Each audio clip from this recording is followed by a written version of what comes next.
Hello, hello, hello. Welcome to our Daily Horizon View, and the date is the 10th of the 4th, 2019. As always, we're looking at our top 5's ASX Exchange Traded Funds. Our spotlight today is QFN, that is the BetaShares Australia Financials Sector ETF. Moving along, if you want to just check that out, you can skip to the end of the video and check out my recommendation.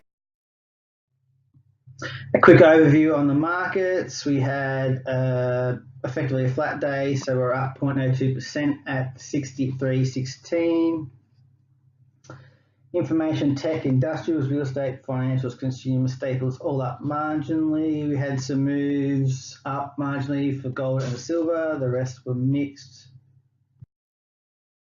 Top 5 percentage rises. We had China New, MNRS, ETP MPD, which is a Palladium ETF, MVB, QFN. So China New was up 1.74%, which is not a great move, but considering we had a flat market, it's probably not too bad. Moving on. Top 5 percentage falls. We had QR, IJR, IJH, IHWL, and fuel. Percentage wise, we had Q down 1.64%. IHW, have a quicker look at that. So IHW is the iShares Core MSCI World All Cap. So that measures the performance of large, mid-cap and small capitalized stocks across all the developed market countries. So that's a nice big basket of stocks that will give you exposure to the globe. Top $5 rises. We had ETP MPD, which is always a mouthful, VAP, ILB, IAA, and VCF. We had ETP MPD up 1.01%. Volume extremely low. We had 60 traded today. So quick look at ILB, which is the iShares Government Inflation ETF. That invests primarily in investment grade income securities issued by the federal government and state governments in Australia. Moving along.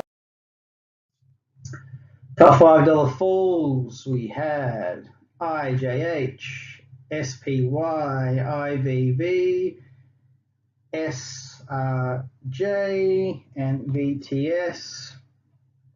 So IJH was down just below 1%, but you're looking at the volume and it's very, very low volume, 93 traded.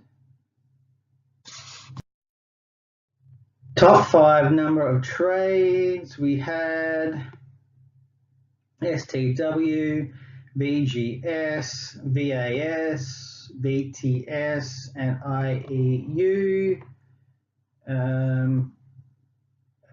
State Street Spider S&P ASX 200 fund, which is STW, had roughly twice the amount of trades as VGS, but like I said, the market's pretty flat and these guys really had no movement in the price associated with it. Top 5 by volume. We had IOZ, Fuel, STW, USD, and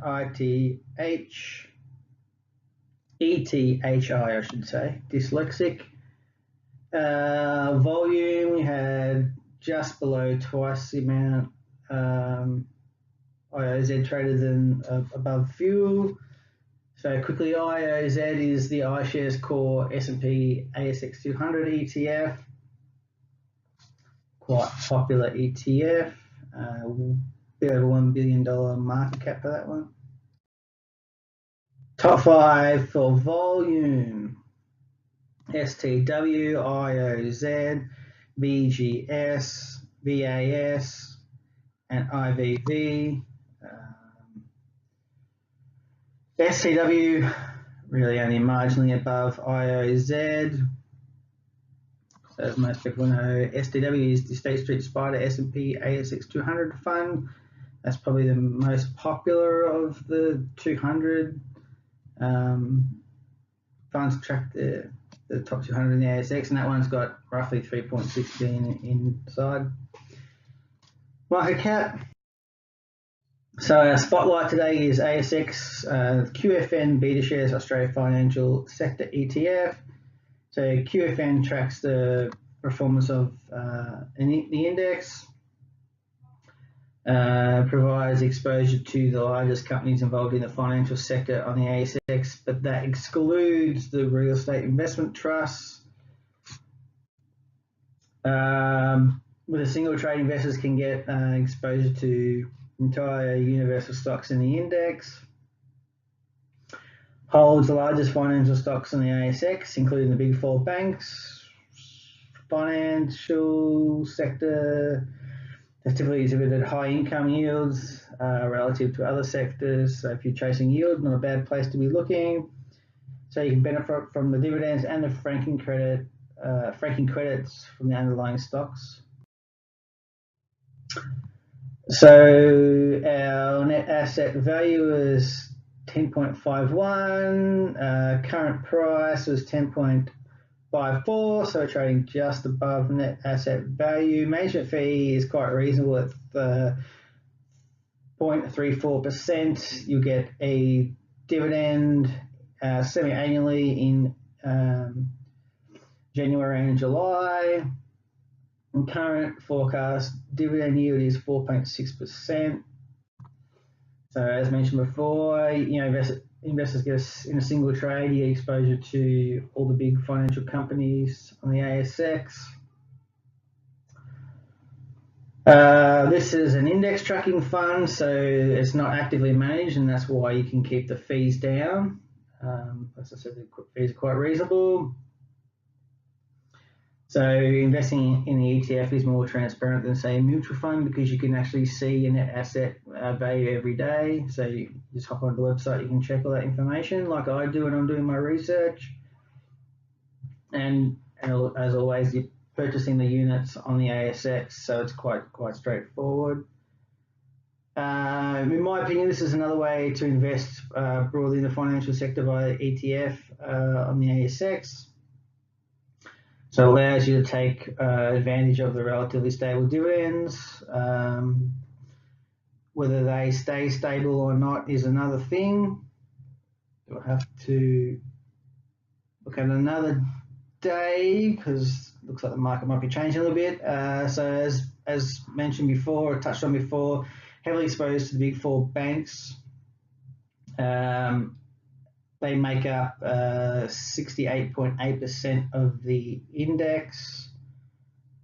I think it's worth a closer look for those people chasing yield. So it's got a grossed up distribution yield of 6.2%. So that includes the franking credits. As always, we need to do our further research before we make any trades. So I also compare it to ZF and MVB. It's always good to get a good overview of what we're investing in to make sure that we're making the best decision for ourselves. So just a quick look at performance. So since inception, it's done 8.39%. The last 5 years, it's been down a bit. One thing to look at. So you can see the top four, the big four Australian banks there. They take up definitely quite a percentage of the index.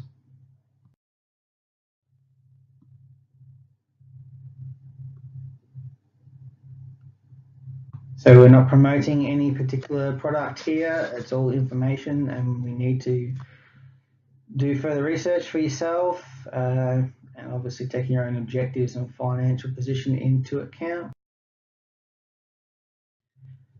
We're here to produce information so we can crack your financial sky. Woo! So if you like what we're doing, give us a thumbs up and also subscribe. Try to do a video every day if possible. Thank you.